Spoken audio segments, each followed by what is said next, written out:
The idea of the new Corvette Stingray was conceived at the General Motors Technical Center, where designers and engineers were given free rein to develop a distinctly different kind of sports car from the ground up. Once overall design requirements for a convertible and a sports coupe were established, and major components had been built and pre-tested, the next major step was the construction of pre-production prototype models to check out design and engineering details of the finished cars. Beginning with a one-piece underbody, the first handmade prototype, a sports coupe, takes shape and form on a perfectly level surface plate in the fiberglass body shop. For this new fastback model, the passenger compartment is completely framed in a steel network that in non-technical language is known as the birdcage. It isn't long before the surface plate is filled with clamps and fixtures as additional body sections are assembled like a giant jigsaw puzzle. Each new section is carefully fitted into place, then prepared for bonding to adjacent panels. All of the pieces that make a complete prototype body, including this rear quarter panel, are formed in plaster molds that are hand cast from wood patterns. After the molds are treated with a coat of resin, fiberglass cloth is carefully hand fitted to their contours, then coated with more resin. When the plastic material has set and been trimmed, the panel is taken out of the mold and fitted into a sub-assembly consisting of the roof and the opposite rear quarter panel. A rear end panel across the back completes the four-piece sub-assembly. Fiberglass reinforcing strips are then bonded along all seams for added strength and rigidity. With the roof and rear fender assembly now joined into a single unit, the entire piece is lifted out of its special fixture and bonded directly to the underbody and birdcage. The birdcage is designed to provide steel support for the fiberglass roof section in the passenger area of the fastback model. This marriage of steel and fiberglass also results in a stronger body with increased torsional rigidity. While each piece of the prototype body, including front fender panels, is carefully and accurately joined on the surface plate in the fiberglass body shop, a prototype frame for the new sports car takes shape on another surface plate in the experimental frame shop. The shorter frame for the 98-inch wheelbase car is entirely new, a rigid perimeter unit with 5 cross members. The all-welded steel structure formed by these members results in greater torsional stiffness, while closed side members outline the entire passenger compartment. Sports car design requirements are also evident in the rear sub-assembly of the frame, where twin exhaust pipes will pass not under, but through the intermediate cross member. As the frame continues taking shape, constant checks against engineering and production standards are made. Then, the two sub-assemblies are welded together, and the completed frame is moved into the paint shop for final finishing. Soon afterward, frame and body are ready to be joined temporarily to check fit, accuracy, and alignment, and to transport the body to the paint shop. The clutter of fixtures surrounding the fiberglass body is removed, revealing a distinctly different sports car look. The hood line is long, low, and tapered. Later, retractable headlights will be installed to complete the smooth, sweeping effect. The body is also significantly lower and more compact than in previous years, yet some interior dimensions have actually been increased. And for easy entry and exit, door openings wrap right into the roof panel. Providing a complete set of handmade trim for the prototype interior is the responsibility of the engineering trim shop. Here, as elsewhere during the construction of prototype models, highly specialized skills are called for. This handcrafted pre-production seat, for example, is designed to combine a deeper bucket with more wraparound support in the back section. Objective, increased driving and riding comfort. Because beauty is important too, standard seats are covered with pleated leather grain vinyl. For a plush touch, genuine leather seat trim is optional. Every part on a pre-production car calls for specialized attention. someone to design it and someone to make it. Prototype body hardware, for instance, is die cast one piece at a time in the engineering foundry. But the precision molds are made from wood models, and the hand-carved wood models are made from blueprints. And the blueprints are based on sketches drawn by stylists. The end result of this long chain of skills can be something as large as a complete fiberglass body or as small as a zinc nameplate. Then, when every component has passed through testing, manufacturing, and finishing steps, final assembly of the prototype car gets underway. Assembly proceeds from the ground up, starting with the prototype frame and a completely new rear suspension system. First, to decrease the unsprung weight of the car and thereby produce true sports car ride and road handling, a rubber isolated differential is bolted to the frame. Additional stability is provided by a unique 3-link suspension unit attached at each rear wheel. One link absorbs acceleration and braking forces. Another controls forces set up by twists and turns. And a separate axle shaft with double universal joints forms the 3rd link in each rear suspension unit. The shaft transmits some of the lateral forces created in turns to the fixed differential, which in turn channels them to the sprung weight of the frame. The net result of this entirely new unit is a fully independent rear suspension system for greater control on starts, stops, and turns on the highway and in competitive driving. A transverse multi-leaf spring is also part of the rear suspension system, but is designed to handle vertical forces only. Full 4-wheel independent suspension is achieved with the introduction of a new coil spring design for the front wheels. Steering is also improved and allows quick changes from standard steering ratios to a faster ratio for competitive requirements by repositioning the tie rods. Steering, handling, and traction are improved too, because unlike most front-engine cars, the Corvette carries over 50% of its weight on the rear wheels. Now the fiberglass body, which has been sprayed with an experimental metallic color, is lowered on the chassis and bolted down to 8 body mounts.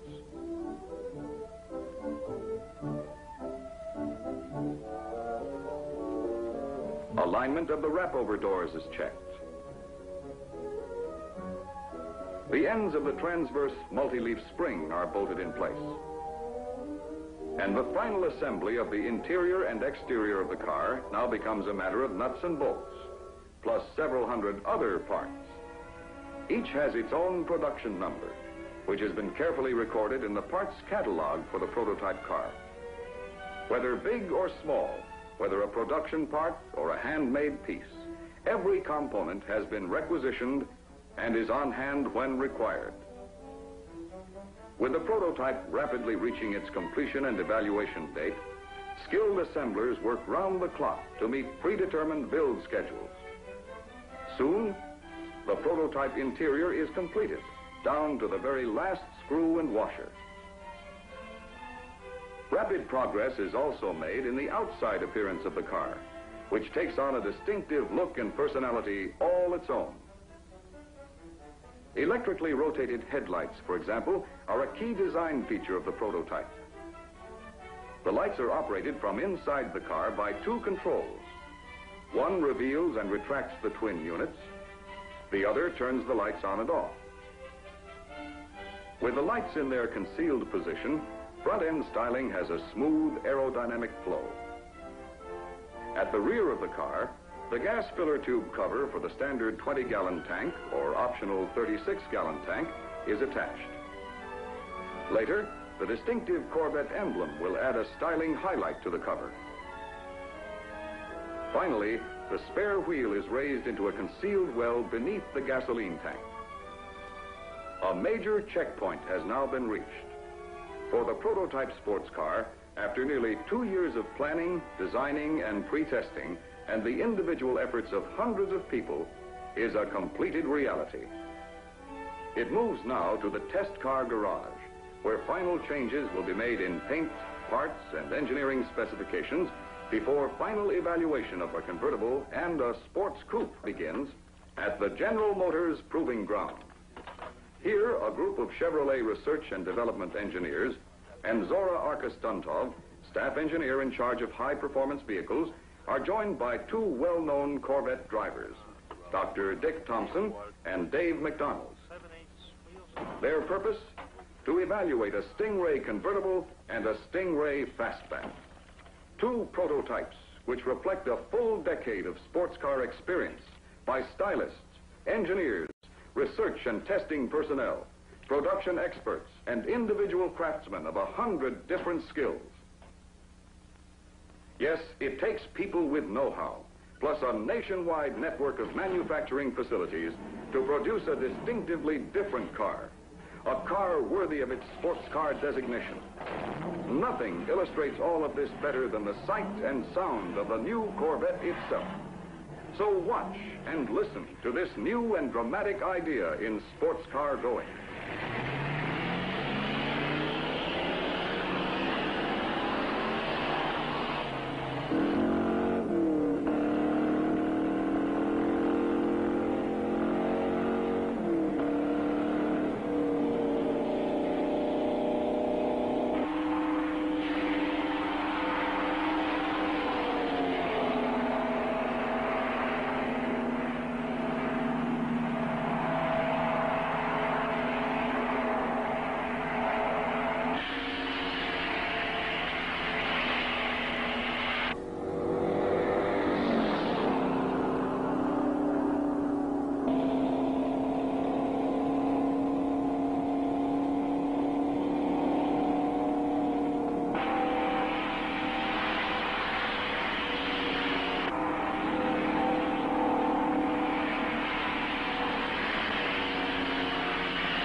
All right.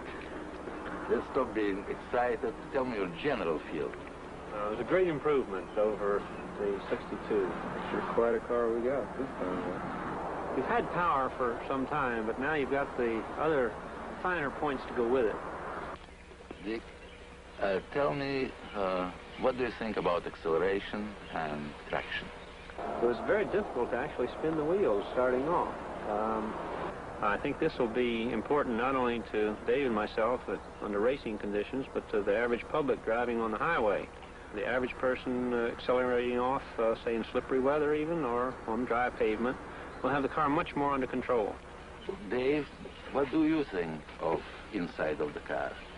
Well, dash arrangement this year is one thing I noticed right away, and the way the instruments are arranged this year, it's awful easy to pick out what you're looking for, whether it's the speedometer, the tach, or the oil pressure, or something like that. Tell me, Dick, how do you feel about the driving position, pedal arrangement, all the interior? It was very comfortable, Zora. I have a particular problem with my legs clearing under the steering wheel, and in this particular car, why they clear the steering wheel very nicely. We were very happy with it. Weren't you happy, Dave? Sure was, and it not only looks like a dream car, it even handles like one. At any speed, it's beautiful. Yes, the 1963 Corvette Stingray is the sports car with a European heritage, but an American biography. A biography that summarizes a decade of outstanding achievement in design, performance, and engineering by Corvette, America's sports car.